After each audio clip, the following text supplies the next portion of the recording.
Hello friends, welcome to our channel. तो friends, आज की इस वीडियो में हम बात करेंगे हमारी एनटीए यूजीसी नेट पेपर 1 सितंबर 2022 से रिलेटेड जो मॉक टेस्ट सीरीज़ है उसके मॉक टेस्ट 74 के बारे में, जहां पर फ्रेंड्स आज के इस वीडियो में हम डिस्कस करने वाले हैं 6 एमसीक्यूज़ को। तो आप सभी वीडियो का फॉर्मेट जानते हैं, तो हम डायरेक्ट अपने फर्स्ट क्वेश्चन पर चलते हैं, जहाँ पर आज का हमारा पहला क्वेश्चन है, which government has launched a new scheme named earn with learn to bring back those who had dropped out of schools following the outbreak of COVID-19। यानी कि किस सरकार ने कोविड-19 के प्रकोप के बाद स्कूलों से बाहर हो चुके लोगों को वापस लाने के लिए अर्न विद लर्न नामक एक नई योजना शुरू की है। फ्रेंड्स, ऑप्शंस आप अपनी स्क्रीन पर देख सकते हैं और आप हमें इसी वीडियो के नीचे कमेंट करके 10 सेकंड के अंदर करेक्ट आंसर बता सकते हैं, जहां पर फ्रेंड्स ऑप्शंस आपको खुद रीड करने हैं।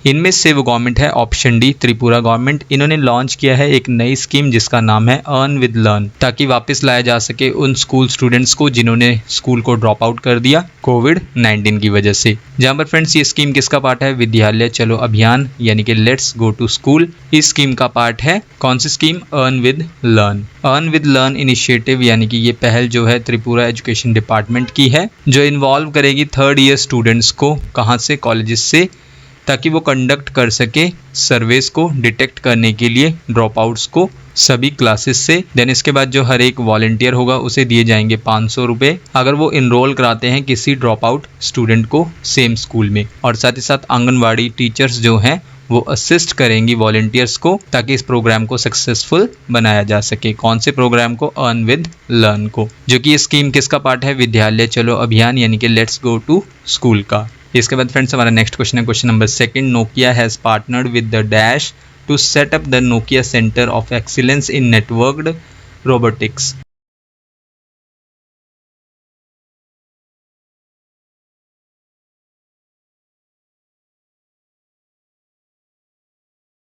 इस क्वेश्चन के लिए फ्रेंड्स करेक्ट आंसर है ऑप्शन डी, IISc बेंगलुरु, यानी कि Indian Institute of Science Bengaluru, जहां पर नोकिया ने साझेदारी की है partnered with the Indian Institute of Science Bengaluru के साथ सेटअप करने के लिए नोकिया सेंटर ऑफ एक्सीलेंस। किसमें? रोबोटिक्स में। इसके बाद फ्रेंड्स सेंटर ऑफ एक्सीलेंस जो है वो प्रमोट करेंगे इंटरडिसिप्लिनरी रिसर्च को, जिसमें शामिल होगा रोबोटिक्स और एडवांस्ड कम्युनिकेशन टेक्नोलॉजीज 5G में, और साथ ही साथ आर्टिफिशियल इंटेलिजेंस। तो इनमें जो है प्रमोट किया जाएगा रिसर्च को।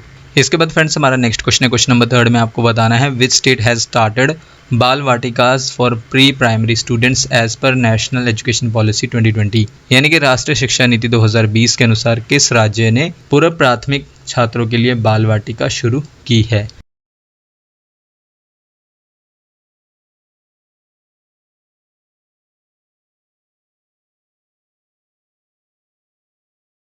इनमें से वो स्टेट है option D, Uttarakhand. Uttarakhand state ने शुरू किया है बाल वाटिका को, किसके लिए?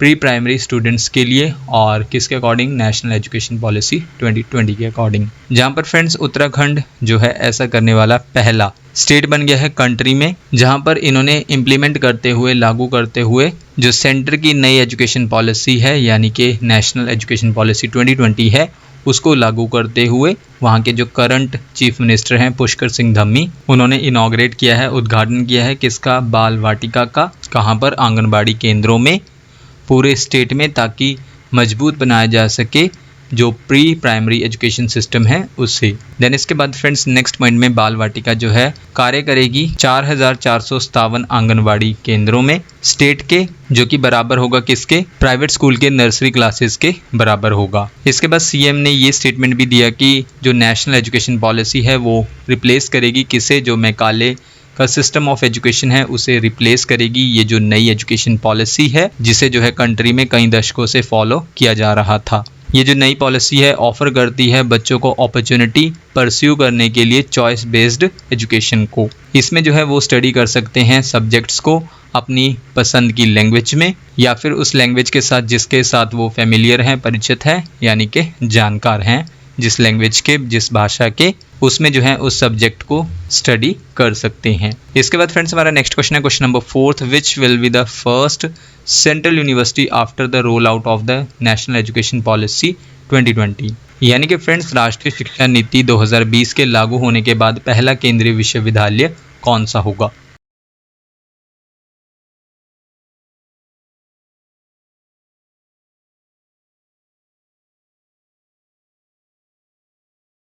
इनमें से वो फर्स्ट सेंट्रल यूनिवर्सिटी होगा लागू होने के बाद। किसके लागू होने के बाद? इम्प्लीमेंट होने के बाद नेशनल एजुकेशन पॉलिसी 2020 के। तो वो यूनिवर्सिटी है ऑप्शन ए गति शक्ति यूनिवर्सिटी, जहाँ पर friends national road transport institute जो कि सिचुएटेड है कहाँ पर? गुजरात में लोकेटेड है ये। इसे जो है अपग्रेड किया जाएगा किस में? सेंट्रल यूनिवर्सिटी में। और अब जो है इसे किस नाम से जाना जाएगा? गति शक्ति विश्वविद्यालय या फिर गति शक्ति यूनिवर्सिटी के नाम से। इसके बाद फ्रेंड्स लोकसभा में पास किया गया है the central universities amendment bill 2022 को, जहाँ पर जो है इस्टेब्लिश किया जाएगा गति शक्ति विश्वविद्यालय या फिर गति शक्ति यूनिवर्सिटी को सेंट्रल यूनिवर्सिटी में। और किसे अपग्रेड किया जाएगा? National rail and transportation university को, जो कि करंटली जो है डीम्ड टू बी इंस्टीट्यूशन है बड़ोदरा में। इसके बाद एजुकेशन मिनिस्टर धर्मेंद्र प्रधान हैं, इन्होंने जो है संचालन किया है इस बिल का लोकसभा में और कहा है कि गति शक्ति विश्वविद्यालय जो होगा वो मल्टी डिसिप्लिनरी यानी कि बहुविषयक और मल्टी डायमेंशनल इंस्टीट्यूट होगा और साथ ही साथ फर्स्ट सेंट्रल यूनिवर्सिटी होगा इम्प्लीमेंट हो जाने के बाद नेशनल एजुकेशन पॉलिसी 2020 के। इसके बाद ये जो इंस्टीट्यूट है, कौन सा इंस्टीट्यूट? गति शक्ति विश्वविद्यालय या फिर गति शक्ति यूनिवर्सिटी, ये जो है फोकस करेगा ट्रांसपोर्ट कोर्सेज पर, स्किल डेवलपमेंट पर, applied research, technology development, transport economics और इंफ्रास्ट्रक्चर फाइनेंसिंग पर फोकस करेगा। इसके बाद फ्रेंड्स हम अपने नेक्स्ट क्वेश्चन से पहले आपको बता दें, आज की ये वीडियो जो है एक कोलैबोरेशन वीडियो है जहां पर हमने कोलैब किया है IFAS इंस्टीट्यूट के साथ। IFAS जो है फ्रेंड्स इंडिया के नंबर 1 इंस्टीट्यूट में से एक है जो आपको प्रोवाइड करवाते हैं NTA UGC नेट और सेट एग्जाम्स के लिए एक्सक्लूसिव ऑनलाइन कोर्सेज इंडिया के बेस्ट एजुकेटर्स द्वारा, जहां पर फ्रेंड्स इनकी ओर से जो है UGC नेट पेपर 1 के लिए बैच स्टार्ट होने जा रहा है 29 अगस्त 2022 से।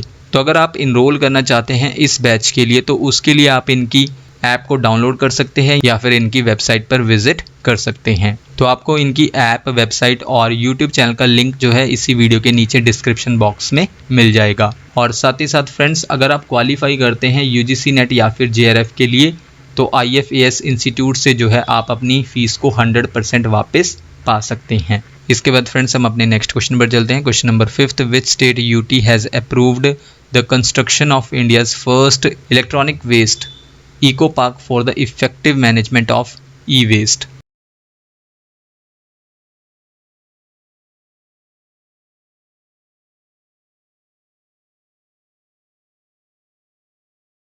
इस क्वेश्चन के लिए फ्रेंड्स करेक्ट आंसर है ऑप्शन है दिल्ली। दिल्ली ने जो है अप्रूव किया है किसके कंस्ट्रक्शन को? इंडिया के पहले ई-वेस्ट इको पार्क के लिए, ताकि इफेक्टिव मैनेजमेंट हो सके, एक प्रभावी प्रबंधन हो सके किसका? इलेक्ट्रॉनिक वेस्ट का।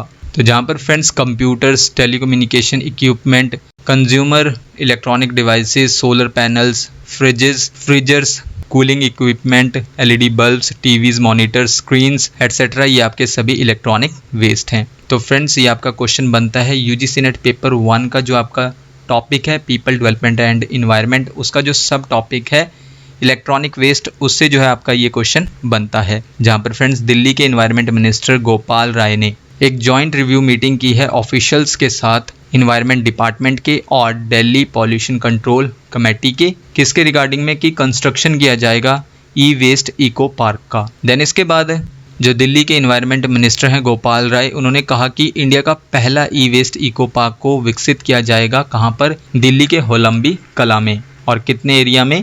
लगभग जो है 21 एकड़ में इस पार्क को विकसित किया जाएगा। जहाँ पर उन्होंने बताया है कि 11 मेंबर की स्टीयरिंग कमेटी को बनाया गया है और साथ ही साथ Delhi state industrial and infrastructure development corporation, ये जो है इस पार्क के लिए इम्प्लीमेंटिंग एजेंसी होगी और इस पार्क को बनने में लगभग जो है 23 महीने लगेंगे। देन इसके बाद फ्रेंड्स दिल्ली जो है वो प्रोड्यूस करता है 2 लाख से ज़्यादा टन इलेक्ट्रॉनिक वेस्ट हर साल, और जहाँ पर पूरे इंडिया में से जो है लगभग 9.5% जो है यानी कि 9.5% जो है इलेक्ट्रॉनिक वेस्ट वो कहाँ पर प्रोड्यूस होता है? दिल्ली में, जिसमें से सिर्फ 5% जनरेट हुआ है जो इलेक्ट्रॉनिक वेस्ट, उसे प्रॉपरली रिसाइकल किया जाता है।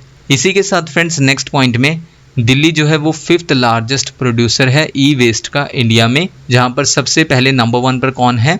महाराष्ट्र, देन इसके बाद तमिलनाडु, नेक्स्ट पर है उत्तर प्रदेश और वेस्ट बंगाल। इनके बाद जो है दिल्ली 5वें स्थान पर है प्रोड्यूस करने में इलेक्ट्रॉनिक वेस्ट को इंडिया में। इसके अलावा फ्रेंड्स हमारे पास इसी क्वेश्चन में कुछ एडिशनल पॉइंट्स भी हैं, जैसे कि इंदिरा गांधी इंटरनेशनल एयरपोर्ट दिल्ली में जो है वो जो है हाइड्रो और सोलर पावर के कॉम्बिनेशन से चलने वाला इंडिया का पहला एयरपोर्ट बन गया है। कौन सा? इंदिरा गांधी इंटरनेशनल एयरपोर्ट, जो कि दिल्ली में है। तो ये कब से बना है? 1 जून से, और ये कंट्री का ऐसा दूसरा एयरपोर्ट है जो कि कंप्लीटली किस पर चलता है? रिन्यूएबल एनर्जी पर। इसके अलावा फ्रेंड्स पहला एयरपोर्ट कौन सा था इंडिया का जो कंप्लीटली सोलर एनर्जी पर चलता है? तो 2015 में केरल का कोचीन इंटरनेशनल एयरपोर्ट वर्ल्ड का ऐसा पहला एयरपोर्ट है जो सोलर एनर्जी पर रन करता है। और जबकि हाइड्रो और सोलर पावर पर रन करने वाला पहला ऐसा एयरपोर्ट कौन सा है? तो वो एयरपोर्ट है इंदिरा गांधी इंटरनेशनल एयरपोर्ट दिल्ली। इसके बाद फ्रेंड्स आज का हमारा लास्ट क्वेश्चन है, question number 6, mark the correct statement या फिर स्टेटमेंट्स, जहाँ पर हमारी नंबर 1 स्टेटमेंट क्या है? National students day is celebrated on 9th July every year in India. इसके बाद हमारी सेकंड स्टेटमेंट है India celebrates world students day on 15th October every year. और थर्ड स्टेटमेंट के अकॉर्डिंग क्या है कि इंडिया का रैंक 135 रहा 146 कंट्रीज़ में से, किसके according? Global gender gap index 2022 के अकॉर्डिंग। तो फ्रेंड्स कोड आप अपनी स्क्रीन पर देख सकते हैं और आप हमें इसी वीडियो के नीचे कमेंट करके 10 सेकंड के अंदर करेक्ट कोड बता सकते हैं। इतना फ्रेंड्स आप कोड को गैस करते हैं तो हम आपको बता दें, अगर आप इन MCQs की PDF फ्री ऑफ कॉस्ट चाहते हैं तो उसके लिए आप हमारे टेलीग्राम ग्रुप को ज्वाइन कर सकते हैं। टेलीग्राम ग्रुप को ज्वाइन करने के लिए आपको क्या करना होगा? सबसे पहले आपको अपने टेलीग्राम में जाना होगा और टॉप पर सर्च करना होगा चैनल का नाम। चैनल का नाम है कीप लर्निंग कीप ग्रोइंग।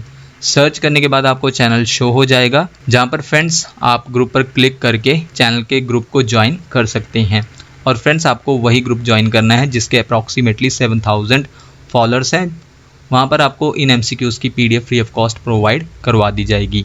और फ्रेंड्स हर एक मंथ के एंड में जो है आपको अभी तक जितने भी हमने MCQs या फिर क्वेश्चंस किए हैं उन सब की PDF आपको ग्रुप में प्रोवाइड करवा दी जाएगी, जहाँ पर उसके लिए आपको कोई भी चार्जेस नहीं देने होंगे। तो हम अपने करेक्ट आंसर पर चलते हैं इस क्वेश्चन के लिए। तो करेक्ट कोड है कोड ए। कोड ए के अकॉर्डिंग क्या है? First, second, third. तो हम अपनी करेक्ट स्टेटमेंट्स को देख लेते हैं, यानी कि तीनों स्टेटमेंट्स करेक्ट हैं। सबसे पहले हमारी नंबर 1 स्टेटमेंट क्या थी कि नेशनल स्टूडेंट डे, इसे हर साल कब सेलिब्रेट किया जाता है? 9 जुलाई को हर साल हम सेलिब्रेट करते हैं नेशनल स्टूडेंट्स डे को। इसके बाद हमारी करेक्ट स्टेटमेंट थी स्टेटमेंट सेकंड, इंडिया जो है सेलिब्रेट करता है वर्ल्ड स्टूडेंट्स डे को 15 अक्टूबर को हर साल। तो ये भी स्टेटमेंट करेक्ट है। नेशनल स्टूडेंट्स डे सेलिब्रेट किया जाता है 9 जुलाई को, और जबकि वर्ल्ड स्टूडेंट्स डे सेलिब्रेट कब किया जाता है? 15 अक्टूबर को। और इसके बाद हमारी थर्ड स्टेटमेंट थी कि इंडिया का रैंक 135 रहा कितनी कंट्रीज़ में से? 146 कंट्रीज़ में से, और किसमें? ग्लोबल जेंडर गैप इंडेक्स 2022 में। इसके बाद फ्रेंड्स हम डिस्कस करेंगे ग्लोबल जेंडर गैप इंडेक्स 2022 को, क्योंकि ये आपका क्वेश्चन बनता है सस्टेनेबल डेवलपमेंट गोल से। ये आपका क्वेश्चन बनता है क्योंकि जो आपका सस्टेनेबल डेवलपमेंट गोल 5th है वो किससे जुड़ा है? जेंडर इक्वालिटी से, यानी कि लैंगिक समानता से। तो उससे जो है आपका ये क्वेश्चन बनता है। सबसे पहले ग्लोबल जेंडर गैप इंडेक्स जो है उसको किसके द्वारा रिलीज़ किया जाता है? वर्ल्ड इकोनॉमिक फोरम द्वारा जो है रिलीज़ किया जाता है। इंडिया का रैंक 2022 में कितना रहा? 135, और कितनी कंट्रीज़ में से? 146 कंट्रीज़ में से। देन इसके बाद अगर हम नेबर कंट्रीज़ से अपनी कंपेयर करें तो इंडिया को, तो इंडिया जो है किससे पीछे है? बांग्लादेश से। बांग्लादेश का रैंक है 71। नेपाल से भी पीछे है इंडिया, नेपाल का 96 रहा। श्रीलंका का 110, मालदीव्स का 117 और भूटान का 126। इन कंट्रीज से जो है इंडिया पीछे रहा इस रैंकिंग में। देन इसके बाद ईरान का रैंक रहा 143, पाकिस्तान का 145 और अफगानिस्तान का 146, और इन्होंने इंडिया से जो है वर्स परफॉर्म किया है साउथ एशिया में। देन इसके बाद नेक्स्ट पॉइंट में इन रैंकिंग्स में जो है 4 इंडिकेटर्स हैं। सबसे पहले है हेल्थ एंड सर्वाइवल। इस कैटेगरी में इंडिया का रैंक रहा 146, 143 रहा किसमें? इकोनॉमिक पार्टिसिपेशन एंड अपॉर्चुनिटी में, 107 रहा एजुकेशनल अटेनमेंट में, और 48 रहा किसमें? पॉलिटिकल एम्पावरमेंट में। इसके बाद इन रैंकिंग्स में टॉप कौन रहा? आइसलैंड टॉप पोजीशन पर रहा, जो कि दुनिया का मोस्ट जेंडर इक्वल कंट्री है। कौन सी कंट्री है? आइसलैंड। नेक्स्ट जो है अफगानिस्तान वर्स्ट परफॉर्मिंग कंट्री रहा इस रिपोर्ट के अकॉर्डिंग, और उसकी रैंक रही 146, यानी कि लास्ट रैंक रही किसकी, अफगानिस्तान की। और साथ ही साथ फ्रेंड्स इसी क्वेश्चन से रिलेटेड हमारा लास्ट पॉइंट है, अगर हम 2021 की बात करें उस टाइम इंडिया का रैंक कितना रहा था, 140 कितनी कंट्रीज में से, 156 कंट्रीज में से। तो फ्रेंड्स ये थी हमारी आज की वीडियो जिसमें जो है हमने 6 MCQs को कवर किया। आप हमें इसी वीडियो के नीचे कमेंट करके बता सकते हैं कि आपने टोटल क्वेश्चंस यानी कि 6 क्वेश्चंस में से कितने क्वेश्चंस को करेक्ट मार्क किया। नेक्स्ट वीडियो फ्रेंड्स आपको जल्दी चैनल पर मिल जाएगी। So thank you friends for watching this video.